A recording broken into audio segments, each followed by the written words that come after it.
or that dead money for Carson Wentz in that trade. I just don't see the Seattle Seahawks doing the same just to please Russell Wilson and then to get whatever they get in return. Now, that doesn't mean that you don't listen and field offers. Everyone's tradable, but there comes a point in time when you're trying to do something special. And as an organization, the Seattle Seahawks has always prided themselves into being a playoff team.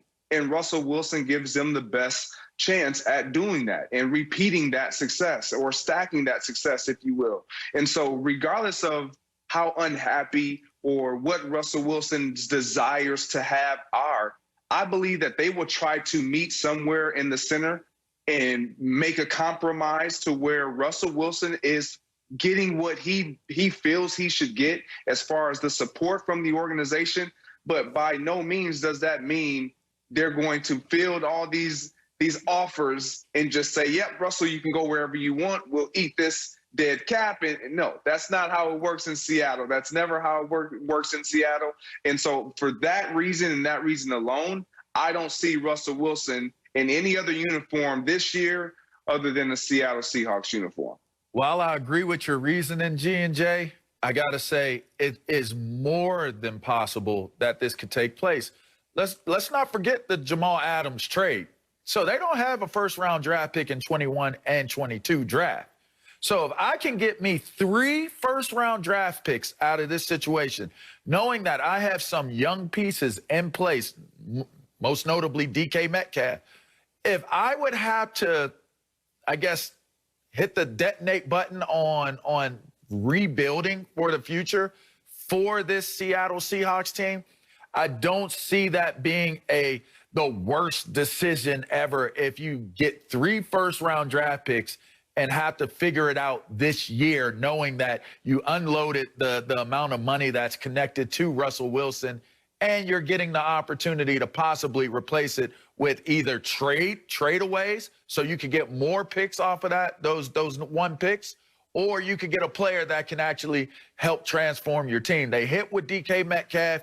If you are able to trade for a quarterback that is serviceable until you develop a draftee, I look at it like it's more sensible actually where we're at right now, just purely based upon the position that possibly Russell Wilson put them in by making it public knowledge that he wanted more of a say, that he may not be totally happy with the decisions that are being made. So not based off of maybe their initial want, but what the given situation and scenario is that's present right now, I don't see it being egregious at all to see the Seattle Seahawks take a good, long, hard look at if they should get 3 first-round draft picks to not, entertain that.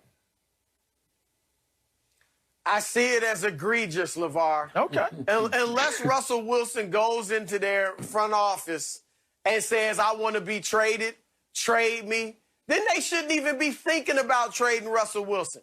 They have got a franchise quarterback, a future Hall of Fame quarterback, a Super Bowl winning quarterback who's 32 years old.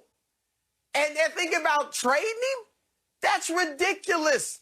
All right, when was there? Think of it. They have a better chance of improving the offensive line, of improving the defense than they do of getting another franchise quarterback. You know when their last franchise quarterback was? Before Never. Russell? Oh, there wasn't Jim one. Zorn. Unless you consider Jim Zorn a franchise quarterback. That's how long it takes. And now you have him. This guy can be there for the next 10 years. And here's what Seattle has to fight against. Complacency. Because I think part of Russ's frustration is that he feels like they're complacent. They're satisfied just being relevant. Just being a perennial playoff team in the hunt. And they know that they've got these awesome fans who, as long as you're 10-6, 11-5, 12-4 every now and then, and thought of as a Super Bowl contender, those fans are going to be there in droves, and they're going to be raucous. But Russ is saying, no, I'm not satisfied, and I don't want us to be satisfied. So they should not be thinking about trading Russell Wilson. Yeah, you can get your 3 first-round picks, but is that going to guarantee you a franchise quarterback. Can I ask a question? Around him. Can I ask y'all a question? I want to jump in on y'all, and I want to ask y'all this question. We look at Russell Wilson, and no doubt he is a franchise quarterback, undoubtedly. But when you look at the most success that this team has had, and when they were dominant as a team, I know what's coming.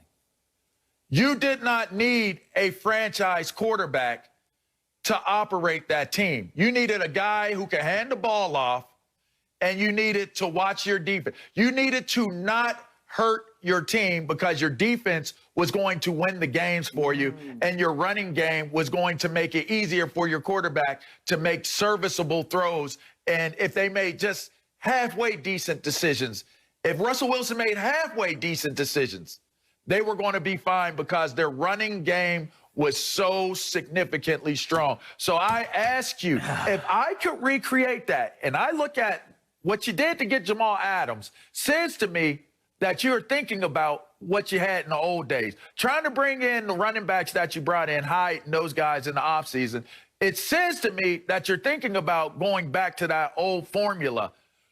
I don't think that's egregious. You got to tell me, like, J-Mac, Chris? Hold on. Spoken like a true defensive player, giving all the credit to the Legion of Boom. It's just the truth. By the way, Tom Brady torched them in the fourth quarter of the Super Bowl, up and down the field twice for touchdowns. Nevertheless, and still you cannot move on from Russell Wilson. Greg, I'm surprised. Yeah, I'm surprised. You played with Aaron Rodgers. You saw what y'all had with Brett Favre.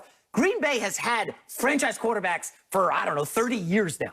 My Jets never had one, okay? You lose Russell Wilson in Seattle, good luck finding another one. Look at Miami. Dan Marino leaves. Franchise quarterback, great there for 15 years. They can't find anybody. 20 years running, the Dolphins can't find a franchise quarterback. A couple things in life, when you find a great one, you just hold on. Find a great wife. You gotta do everything to keep her. You find a good barber. Look at LeVar's hair. Look at money today, by the way, okay? You hold on to it. You find a franchise quarterback. Greg Jennings, you do not let him out the door. I don't want 4 first-round picks for Russell Wilson. He's untouchable. Bye. Wow. Talk to the hand. I'm hanging up the phone. There's no deal. Wow. I'm not giving up Russell Wilson. No way. That's not reality. Well, you're right, LeVar. That is not reality. That's not reality. But for me, and I don't think it's egregious. I'm not saying that that's the case at all. These basketball dudes, man. Thank you very much. However, I just don't believe that is as easy and as simple as we make it appear. No, I agree with that. Make it sound. I agree with that. Like there's to Jason's point, like you can't go out and just find a Russell Wilson. I'm not talking to Russell Wilson that we see to date. I'm talking to Russell Wilson that we saw coming out of college. The Russell Wilson that has the type of character, the type of leadership skills, the type of ability to where he can just hold down the fort until he comes to the point where he's mature in his ability. It's not as easy as we make it seem. And then when you talk about them trying to go back to what garnered their success or what rendered them some success early in his career, the Legion of Boom, let's not discredit how special those individuals were. And that we think that they're easy to find. Like, I get it, LeVar, you can find some great quality guys, but a shutdown corner like Richard Sherman is hard to find. Teams just don't have that guy. Even safeties, as great as Jamal Adams is, he's not what Earl Thomas was for that team. He's just not. Well, give it some time. Different players. I hear you. And I mean, Earl Thomas needs a Cam Chancellor. So, I mean, it plays back. So I agree with you. I agree with you on that. But again, I just will say this. All those things given, I understand. But this is a very interesting stat. In NFL history,